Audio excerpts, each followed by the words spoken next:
It's 6:47 on a Tuesday evening, and you're still at your desk. The office mostly empty, your jaw clenched in that way you don't even notice anymore. Everyone else left at 5. Somehow, again, the work didn't. You look at your screen and realize 3 of the tasks you're finishing tonight aren't actually yours. They drifted onto your plate like they always do, quietly, casually, without anyone asking permission first. And here's the part that quietly destroys you. You said yes to every single one of them, not because you wanted to, because something inside you flinched at the thought of saying no, and you mistook that flinch for kindness. If this is hitting somewhere uncomfortably accurate, drop a single word in the comments. We're about to walk through why the most emotionally intelligent person in any office almost always ends up carrying the heaviest invisible load in the building. Because nobody hands you a memo about it. Nobody assigns you the role. You just wake up one morning at 34 and realize you've become the unpaid emotional janitor for an entire department, and nobody even notices the broom. Here's the part nobody says out loud at work. People don't dump tasks on the laziest person in the room. They dump them on the most reliable one. And reliability, when you're an empath, becomes a punishment quietly disguised as a compliment. Your manager doesn't think you're a doormat. She thinks you're competent. And every time you absorb someone else's chaos without complaint, you accidentally teach the entire building that your no doesn't really exist as a real option. Watch what happens next time someone announces a tight deadline in a meeting. Your eyes flicker around the room first, scanning the tension. Everyone else looks down. You look up. That microsecond is exactly when the work finds you. Empaths don't volunteer because they want the work. They volunteer because the silence in the room becomes physically unbearable. The tension of unspoken pressure hurts more than the workload itself. So you take it just to make the static stop. And this is where it turns. Your coworkers can feel that about you without ever naming it. They don't have to be cruel to exploit it. They just have to wait. Your nervous system will do the rest of the negotiation for them. Meanwhile, the guy 2 desks down hasn't picked up an extra task in 3 years. He sits in those silences like they're nothing. And honestly, in a strange way, the system rewards his stillness more than it rewards your effort. Because what looks like generosity from the outside is sometimes a survival reflex on the inside. You're not being noble. You're regulating other people's emotions through your own labor. And that's a debt that compounds quietly in the background. The pattern starts with what we can call the competence tax. The better you are, the more you get punished with volume. Your reward for excellent work is more work, while the mediocre coworker gets left peacefully alone all afternoon. Take Madison, a project manager I knew years ago.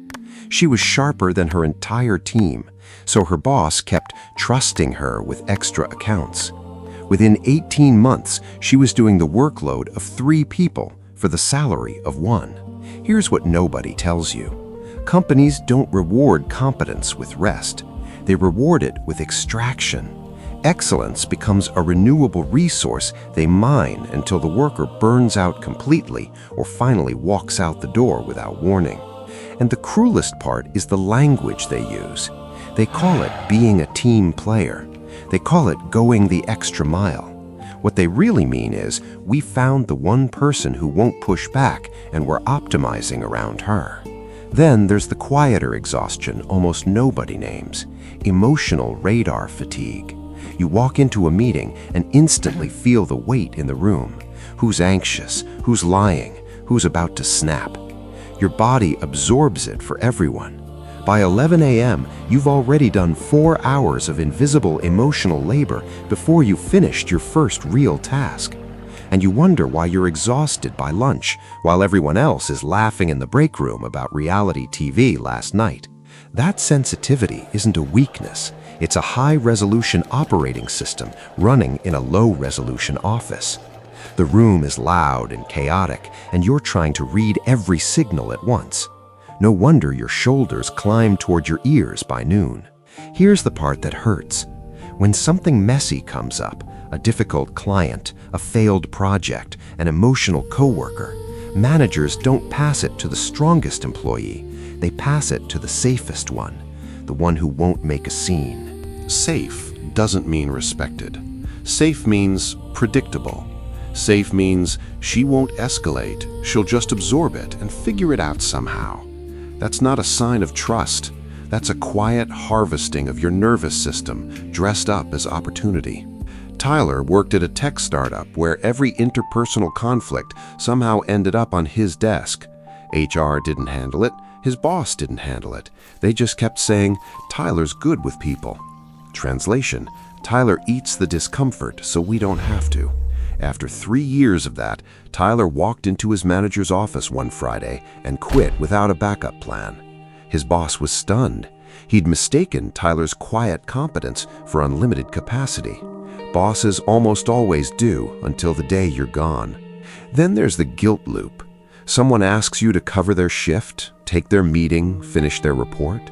You feel a tiny knot in your throat. You know it's wrong, but the thought of disappointing them feels worse than the work itself. So you say yes, hang up the phone, and immediately feel a slow heat behind your eyes. Not sadness exactly, something colder. The recognition that you just betrayed yourself again, and you'll do it again tomorrow if anyone asks. Here's the quotable truth. Every time you say yes when your body said no, you make a tiny deposit in someone else's account and a tiny withdrawal from your own. Eventually, one of those accounts goes completely empty. There's also the strange phenomenon of invisible loyalty. You start protecting people who would never protect you back. You cover for the boss who throws you under the bus in meetings. You defend the coworker who talks behind yours. Why? Because empaths see potential in people that the people themselves can't see. You're not loyal to who they are. You're loyal to who you imagine they could be if someone just believed in them long enough. Spoiler, most of them won't change. Olivia spent 4 years training her replacement in a marketing firm without realizing it. She thought she was mentoring Jake. He thought he was learning her job. When the layoffs hit that November, guess which one of them stayed? Then comes the silence penalty. You finally work up the courage to say no, and the room shifts. Cold eyes, tight smiles. Suddenly, you're not a team player. Suddenly, you're difficult. Suddenly, you're somehow hard to work with overnight. Notice what just happened there. The exact same boundary that another coworker would set with 0 consequences becomes a personality flaw when you set it. Because the system was built around your previous compliance and your no broke the contract. Tell me in the comments if you felt that. The way the temperature in the room drops 2 degrees the first time you push back, even politely. That drop is information. Your body is reading the truth your colleagues won't admit out loud. There's something else underneath all this, what we can call the savior contract. Somewhere along the way, without signing anything, you took on the unspoken job of making everyone else's day easier. Their stress became your problem to manage. So you smooth tense meetings, you reframe rude emails, you translate the boss's chaos into something the team can swallow without choking. And nobody, not one person does that for you when your week falls apart on a Wednesday. Then there's performance accessibility. You answer every Slack message in under 4 minutes. You pick up every call. You keep your calendar perpetually open. You've trained the entire office that you have no edges, no walls, no off hours at all. And then one day, you take a single afternoon off and 3 people text asking if you're okay. Not because they care, because the absence of you is so foreign to them that it registers as a system error in their workflow. Pause for a second. Let that one sit. The version of you they've grown used to is the version that never goes missing. They don't actually know you. They know your availability. There's a quiet difference between those two things, and it matters. Here's the part that hurts most. Empaths often perform constant availability, not because they love it, but because invisibility feels safer than confrontation. If you're always there, always helping, nobody can ever accuse you of letting them down. Then comes the praise hook. Your manager calls you a rock star, a lifesaver, the glue of the team. And something in your chest lights up, even though you know somewhere underneath that those words are the chains, not the trophy at all. Praise is currency, but it's a counterfeit one. It pays you in dopamine instead of dollars, in feeling needed instead of being valued. And you can't pay rent in feeling needed, no matter how warm it makes the chest feel for a moment. Ask yourself this honestly. When was the last time being called indispensable actually translated into a real raise, a real promotion, a real protected piece of your time? If you can't remember, the word has been doing the work alone. Because the system doesn't promote the most useful person, it promotes the most visible one. And empaths are usually invisible, busy holding everyone else's chaos together in the background, where decisions about advancement are simply not being made. Rachel watched two of her co-workers get bumped to senior positions while she was the one quietly fixing their projects behind the scenes. The boss called her indispensable.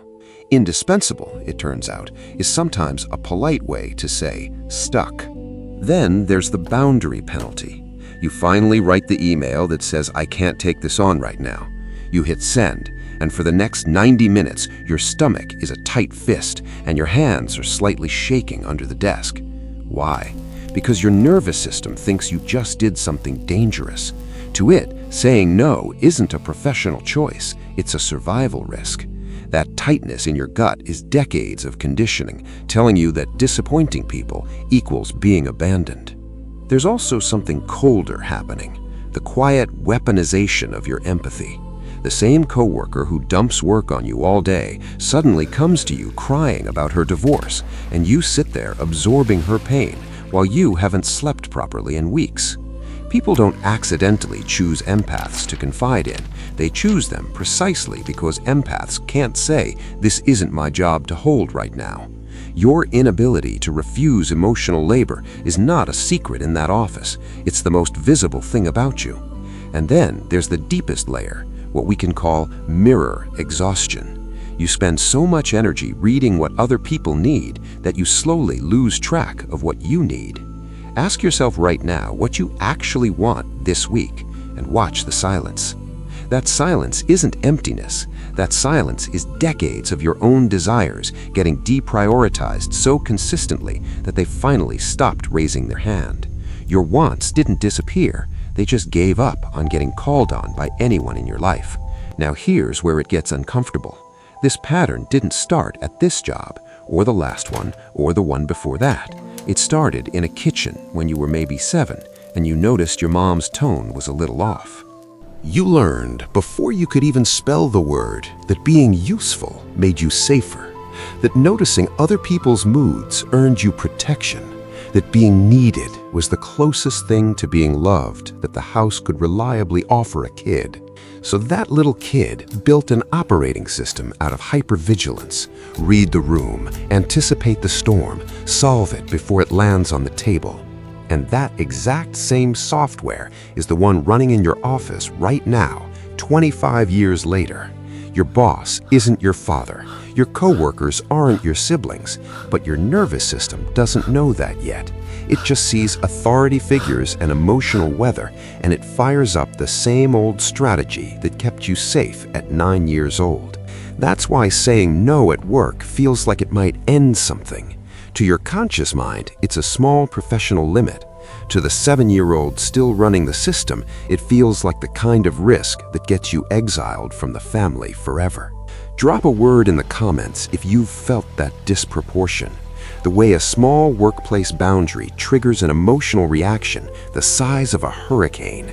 That gap between the size of the situation and the size of your fear, that's where the wound is.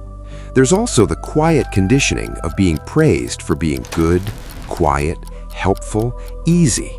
Every gold star at school was a tiny brick in the wall between your real self and the version that survived. And you're still being paid in gold stars. By 30, that wall is so high you can't remember what's behind it. You only know that being the easy, accommodating version one more time at one more meeting might break something in you that doesn't grow back this time around. So nobody is coming to rescue you from this. Not HR, not your manager, not the well-meaning coworker who tells you to take care of yourself while quietly forwarding you another task by Friday morning. The shift, if it happens, has to start inside you. Here's where it turns. The first move isn't a dramatic resignation. It's something much smaller and much harder than that. It's the moment you stop interpreting your exhaustion as weakness and start reading it as data your body has been collecting for years. Your body has been sending you reports for a long time. The Sunday night dread, the locked jaw on Monday morning, the third coffee by 10 a.m. just to feel functional. Those aren't personality quirks. Those are warning lights you've been ignoring. The shift begins when you stop asking, "What's wrong with me for being this tired?" and start asking, "What is this environment costing me, and is it actually worth what it pays?" That single question changes the chemistry of how you walk into work. You start practicing micro-refusals, small ones, almost invisible ones. "I can have that to you Thursday, not Wednesday. Let me check my bandwidth first. That's not in my scope this quarter." Every one of those is a tiny act of return to yourself. And yes, the room will react. Some people will go cold. Some will test you again harder to see if the boundary actually holds. That cold is not punishment, it's information. The relationships that can't survive your honesty were never relationships at all. Daniel did this for one full quarter. He stopped answering Slack after 7 p.m. He stopped covering for his manager's mistakes. 3 coworkers stopped speaking to him casually. 2 started actually respecting him. He gained more by losing the right people. You also start seeing the difference between being valued and being used. A valued employee gets resources. A used one gets compliments. If your last raise was a thank you email, you've been working at a company that pays in counterfeit currency. The internal shift is this. You stop measuring your worth by how indispensable you are to other people's chaos. You start measuring it by how much of your own life is left at the end of the week to actually live for yourself. Tell me in the comments if you've started doing this quietly, stepping back, reading the room differently, letting other people's urgency stay theirs instead of becoming yours by default. There's a quiet shift happening, and most of us think we're the only ones. Here's the hard truth. You weren't given more work because you were stronger than the rest. You were given more work because you were the one who couldn't stand the silence of saying no. That isn't a flaw, that's a wound looking for an exit. And here's the liberating one. The same sensitivity that made you the target is also the thing that once aimed inward instead of outward becomes the most accurate compass you'll ever own. The radar was never the problem, the direction was. You weren't put on this earth to be the emotional infrastructure for everyone else's unmanaged life. You were put here to inhabit your own. And that life, the real one, the one you keep postponing, is still waiting for you to come home to it.